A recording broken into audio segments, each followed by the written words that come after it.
Fourth Arrow family and TAGNBRAG Nation, welcome back to another self-film hunt breakdown. Now, we are in August. We are right around the corner from seasons opening up, and with that being said, we are getting excited. We are getting fired up to get in a tree, so why not get in a tree and break down a couple of self-film hunts so that we can all understand how to use this equipment better, how to set up better, and maybe we can point out a few things that bridge the gap between you and a successful hunt on camera. So we're going to take a look at a hunt from last year in October. My dad had a self-filmed bow kill on his biggest New York buck to date, and super proud of him. Multiple different angles, a lot of cool things about this hunt. So let's just dive right in.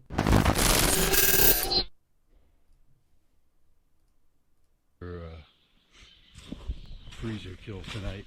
Anything else is really a bonus, but that's what we're looking for. So just first off, right off the bat, he's got a GoPro in his hands. He's actually running, which we'll show you in a second, the Flex clamp mount from Fourth Arrow, and he's got that in his hand as he's going to the tree. He doesn't wait until getting into the tree to do an interview. He's kind of bringing you into the whole experience of his hunt. Now, if you heard him say, he was on a doe mission that night. And isn't that how it happens more often times than not when we're going in there trying not to shoot one of our target bucks? Who shows up?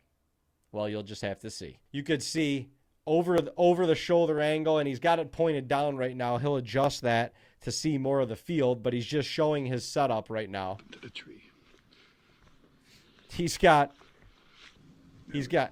I think he's got an OG base and an OG shoulder from Fourth Arrow in this tree. You got to understand, this is one of our coveted trees. This is one of my dad's favorite spots.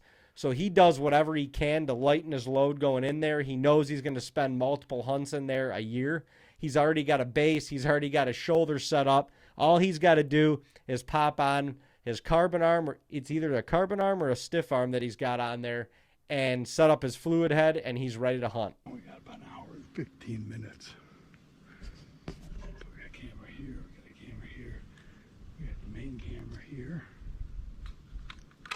So once again, the one over his shoulder right now, great spot for a flex clamp mount, and then he's got another just pivoting mount that's I think it's wrapped onto the to the rail of that tree stand right there.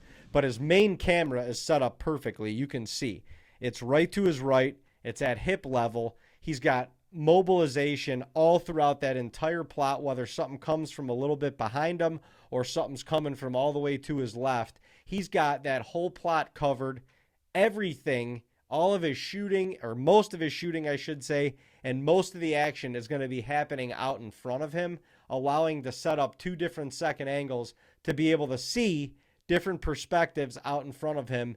And just in case he doesn't get that main shot or the main camera on the deer to make a shot, he knows that he's going to pick up anything in this plot and still be able to capture the hunt on film. He was on a doe mission. And if you can see in the far bottom right corner of the screen, there's doe coming out on what would be the left side of this plot. Another thing when self-filming, I think he had about a half hour, maybe 45 minutes left during this stage of the hunt. And what I've kind of taught him to do, and what I do as well, when I get to that point in the night, if I've got the card space on the GoPros or on the whatever my second angles are, and I've got the battery space, I'll just turn those cameras on, because a couple things. Number one, if something happens, you don't have to worry about flipping those cameras on, hitting a button in your pocket, anything. They're already running. They're going to capture what happens to you and what happens with the deer in the field or in the woods, wherever the case may be, in real time. All you got to do is focus on that main camera. And number two, if nothing happens, then you can just choose whatever clips of that footage you want to keep and get rid of the rest. And there's really no harm, no foul. You're likely going to be recharging batteries. You're likely going to be clearing cards overnight anyway. So at that point, especially self-filming, I do this all the time to make sure my cameras are going in the heat of the moment when something happens quickly. All right, so now he's finally getting locked on these doe to the left. Right behind the tree. Can't see him yet. Now with that fourth arrow equipment and with the camera arm, he's able to swing that thing all the way around almost in front of himself to get these deer on camera. Now you can see the one doe coming out into the plot. And you can see he's tucked in that tree up there to where he's able to make a little bit of movements and still, be able to get the camera on the deer, get set up, and get ready for a shot. What happens along the way here is he is so focused on the 3 doe that are coming out from the left side of the plot, he doesn't even see the buck come out from the opposite side of the plot and walk right into the plot. Now, the doe had the buck's attention, so he had no idea. The buck had no idea that my dad was there. My dad had no idea that the buck was there at first, and, well, you'll see how it all unfolds.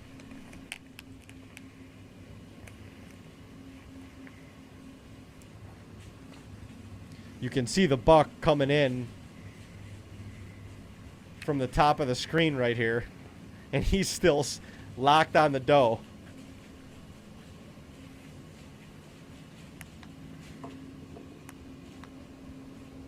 This is how just bushed in the tree stand is, all the camera equipment is. It's just a perfect ambush. Okay, now see how, okay. So literally with that tree arm, he was just able to make probably like a 6 to 8 inch movement to the right with the camera. He gets the camera on the deer, takes his hands off the camera. Camera stays steady on the base, on the tree arm. Everything's all good. See, that doe is so locked, or the buck is so locked on the doe, he has no idea of anything else going on. Second angle catches over the shoulder. And a perfect shot. I mean, that second angle was money and just so incremental in bringing all that together, because now you get three different perspectives. The side angle over here, the one over his left shoulder, and the main camera, and you get 3 different perspectives on the hunt and how it all went down. Smoked him. And now the now the celebration begins. Wow. Oh my god. Oh my gosh, I freaking smoked him. Okay, now see how he's just able to have a reaction to both of his second angles. He's not worried about turning that main camera around and turning it on him. All he's doing is reacting to both of the GoPros and having more of a natural reaction and a natural feel to the hunt, as opposed to having to shift around a bunch of equipment. He was able to follow that deer until he was out of sight after he hit him with his main camera on the stiff arm and the OG base and shoulder, and then the second angles capture everything else and do the rest of the work for him. Holy smokes! I freaking smoked him. Oh, that was a good buck. Oh my gosh! Oh my gosh, that was a mature buck. The raw emotion there that's able to be captured just because he can just kind of let himself go and let the second angles do the work for him is pure amazing. It's pure amazement. It's pure joy. It's why we do it. And watching this hunt certainly pulls you right in. The fact that he's able to do this from 3 different angles is awesome. And it's all a testament to our fourth arrow equipment. Holy mackerel, that was insane. You can see how easy that camera moves. The camera moves on the shoulder, on the fourth arrow camera arm, and everything, like I said, in this spot is just set up perfectly to self-film. Unreal. Unreal. That's a good buck. How awesome it was to be able to share that memory with not only our family, but with all the YouTube and Facebook and Instagram viewers out there. And for my dad to be able to do it self-filming, that's a true testament to the equipment that we're using. So I want to go through and kind of look at some of my favorite fourth arrow equipment and just kind of show you guys the different mounts that we use. So the POV mount that you saw I'm using was this Silent Flex POV clamp mount. And awesome mount, super versatile. The fact that it's silent is amazing. You can use it as a selfie stick as he was walking into the stand. That'll fit around most branches that are around you. And you can even set it out in front of you if you need to. But this mount is probably the number one mount that I would have as a hunter, especially for second angles. Super easy to set up over your shoulder to capture that same angle that my dad did over his left shoulder, where you can see him drawing, you could see the buck in the background, you could see the whole shot and the deer running off. I mean, it's just amazing that way. This outreach arm is another awesome tool that I love, that I'll bring with me on most of my hunts, given the setup and whatnot. But this outreach arm kind of extends out over you, and you can point it back to you so that you can kind of get that more of like literal POV angle of what's going on in the tree stand and what the hunter and cameraman, who is the same person in this instance, has to do in order to prepare for the shot. A couple other smaller mounts down here, but let's go to the tree arms.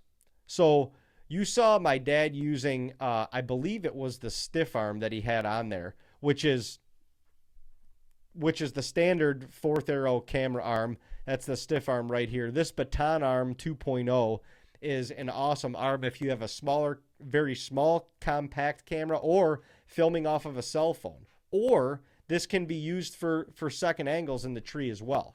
Now, if you want something lighter, like I like packing in light, especially if I'm on public land and I'm packing in not only my camera gear, but my tree stand and whatever I'm going to be sitting in as well, I would go with the stiff arm Ghost. It's a little bit lighter. You can see with the air pockets going through there, a little bit lighter. All right, so go to the tree arm components. This little standard tree base 2.0 version, these come in a 5-pack, and these are awesome for, like my dad likes to do. We've got these in probably 6 or 7 of our tree stands on our main property that we hunt up in New York. And a lot of it's for when my dad goes to the tree, one less thing to pack in, one less thing to carry in your pack. You have these in the tree already, whether you have a shoulder that you slide on there or there's already a shoulder in the tree and you just put the tree arm right on top and you're ready to roll. It's set up, it's ready to roll. You don't have to make any noise with the ratchet strap when you're going in there. And like I said, for stands that are already set up and are stationary, kind of the go-to spots that you'll go back to year after year, this is, buying one of these 4-packs, you get one of these bases for free, and you can keep these in a couple different trees. No harm, no foul if you pull them out or not, but at least they're in there, they're set up, and it's one less thing to do when you're getting to a tree. Fourth Arrow has evolved over the last couple years. They've got some awesome new products out. They've evolved us as self-filmers, and they've allowed us to do, this equipment has allowed us to do what we do on a consistent basis and has made us the self-filmers that we are.